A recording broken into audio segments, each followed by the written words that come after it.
আমি ওকে বুঝবো তিন দিবসের মধ্যে সন্ন্যাস নিয়ে নবদ্বীপ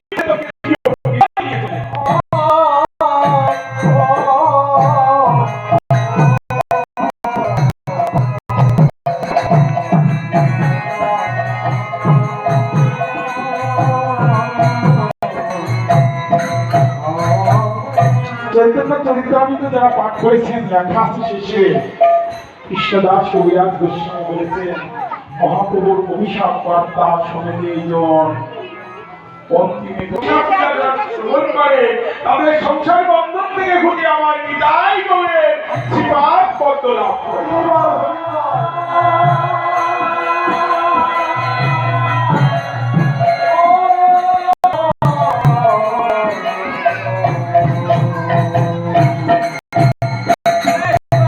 শোনো শোনো নবদ্বীপবাসী শুনিয়া মন চন্দ্র সূর্য নবদ্বীপ যমুনা কবি গঙ্গা সাক্ষী রেখে আমি সবাই নিয়ে গেলাম।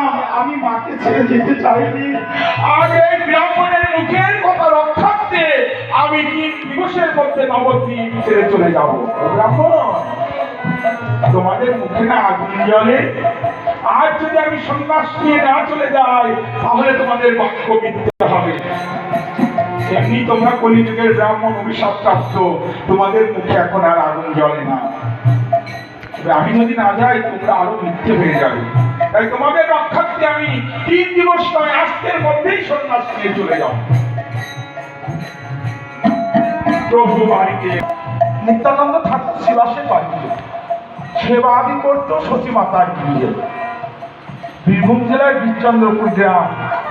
প্রভু আর গিয়ে ফিরে যান নাই নিত্যানন্দ প্রভু। তাই সতী মাতা ডেকে বলল, নিতাই একবার গিয়ে দেখ না আমার নিমাই কখন গেল, এখন এলো না। না জানি নবদ্বীপে ব্রাহ্মণগণকে আক্রমণ করেছে কিনা। নিত্যানন্দ খুঁজতে খুঁজতে গিয়ে দেখছেন ভাবাবেশে নিমাই আসছেন, চোখ দিয়ে জল দিয়ে পড়ছেন। ও নিমাই তুই কাঁদছিস কেন? বলে জানো জানো দাদা, এই জগতে যার কোনো অভাব নেই, অভাব না থাকলে কি কেউ কখনো কাঁদি? আমার যে বড়ই অভাব ঘটেছে। বলে কিসের অভাব? বলে আমার কৃষ্ণধনের অভাব। দাদা তুমি কি পারবে আমাকে কৃষ্ণধন দান করতে? বলো নিমাই, বলি কৃষ্ণধন দান করতে হলে বা কৃষ্ণধনকে পেতে হলে তো তাকে মধুর বৃন্দাবনে যেতে হয়। দাদা বৃন্দাবনে কেন, কৃষ্ণধনে পেতে হলে যদি কোথাও যেতে হয় তবুও আমি চলে যাব। তবে একটি প্রার্থনা দাদা, আমি যখন চলে যাব তোমার চরণে আমার একটি নিবেদন। বলি আমার মাকে বলিও, আমার মাকে বলে দাদা আমার মাকে মা বলিও, আমার মাকে বলিও। আমি বলি একলা আমার মাকে মা বলিও।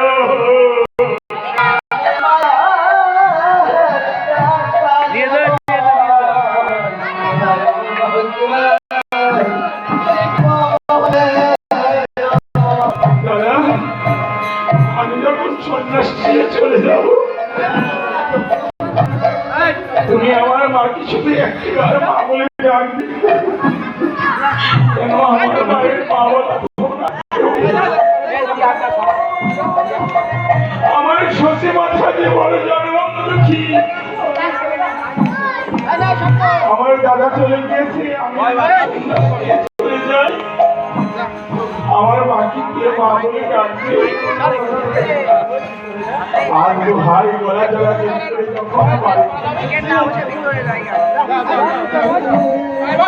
সচিমাতায় আমার বিষ্ণুকে আগে দেখে দেখে বলছে, ও মা গো আমার নিমাইকে তুমি সেবার আয়োজন করো মা। মিষ্টিকে আর রন্ধন মন্দিরে গিয়ে ব্যঞ্জন আগে পেয়ে এক হাতে ব্যঞ্জন এক হাতে জলপাত্র নিয়ে যখন আমার প্রভুকে সেবা দিতে গিয়েছেন, ভাগ্যের কি পরিহাস, আমার বিষ্ণুকে আর নাকের বেসন বসে পড়েছে। তাই শাশুড়ি মাতাকে ডেকে ডেকে বলছো, মা মাগো একটিবার এসে দেখো আমার নাকের বেসন।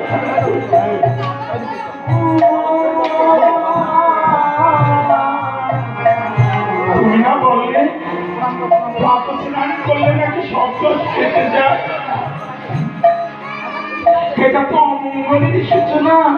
তাই দেখো দেখো ঠাকুরানী, দেখো গো শিয়া,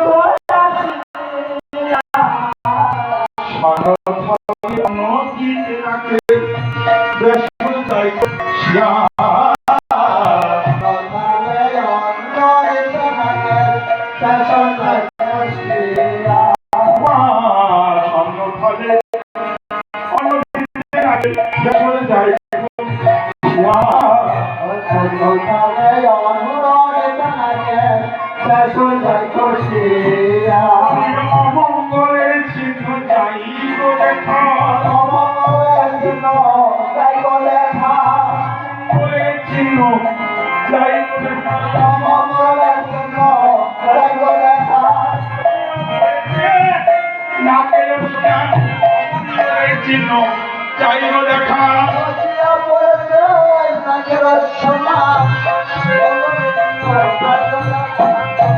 সত্যি কথা শুনেছি বলছি, কি হয়েছে বৌমা, তুমি এমন করে কাঁদছো কেন? বলে মাগো প্রাতঃ স্নান তো করে এলাম, অমঙ্গল তো কাটলো না। বলে কেন, কি হয়েছে? বলে দেখো মা, আজ প্রভুকে সঙ্গে গিয়ে আমার নাকের বেসনখানা খসে পড়ে গিয়েছে। বড় মা, এটা কি অমঙ্গলের চিহ্ন নয়? না না ও মা, নিমাইকে কথা না, আমি সাদা বাড়ি দিয়ে তোমাকে নতুন করে তৈরি করে দেবো, তুমি আমাকে জেনে কথা বলো। বিবাহিত জীবনে কোনো মায়ের নাকে সোনা আর শীতের সিঁদুর স্বামীর কাছ থেকে চেয়ে পড়তে নেই, কখনো বলতে নেই যে বাজার থেকে আমার সিঁদুরটা ফুরিয়ে গেছে, বোধ বাড়ান্ত হয়ে গেছে। যদি এনে দিল দিল, না দিল বলতে নেই এনে দাও। নিজেদের কাছে যদি 2-5 টাকা জমা থাকে না, সেটা দিয়ে কিনে আনতে হয়। ঠিক তেমনি নাকের বেসনখানাও যদি কখনো অচল হয়ে পড়ে না, নিজের নিজে সারিয়ে নিতে হয়। স্বামীকে বলতে নেই যে এটা তৈরি করে দাও। তাই বলো, তুমি নিমাইকে কথা বলো না, তুমি নাকটা আচ্ছাদন করে আমার নিমাইকে খেতে দিতে যাও। এখন এক হাতে ঠাকুরের নাকটা চেপে থালা ব্যঞ্জন সাজিয়ে প্রভুকে বলছে, প্রভু সেবার আয়োজন হয়ে গেছে, আপনি এসে গ্রহণ করুন। দিয়ে বিষ্ণুপ্রিয়া বসে প্রভুকে সেবার আয়োজন করছেন, পাখা দিয়ে থালার উপরতে একটু বাতাস দিচ্ছেন, আর প্রভু সেবা করছেন। করতে করতে বলছে, ও পিয়ে জানো না আমার মহাব্যাধি হয়েছে। বলে তোমার আবার কিসের ব্যাধি হয়েছে? বলছে আমার মহাব্যাধি হয়েছে। আচ্ছা মহাব্যাধি হয়েছে, তোমার এই ব্যাধি কোনো ঔষধ নাই? কেননা স্ত্রীর কাছ থেকে তো বিদায় নিতে হবে। ছড়া করে বলছে আমার মহাব্যাধি হয়েছে। হ্যাঁ, আমার যে মহাব্যাধি হয়েছে এর কোনো ঔষধ নাই, তবে একজন বৌদ্ধ আছে। বলে প্রভু তোমার তো ব্যাধি হয়েছে, তুমি তো যেতে পারবো না। বলি তোমার বৌদ্ধকে আমি আনতে যাব। হ্যাঁ, তোমার বৌদ্ধকে আমি এনে দেবো। বলে আমার তোমার বন্ধুকে আত্মীয়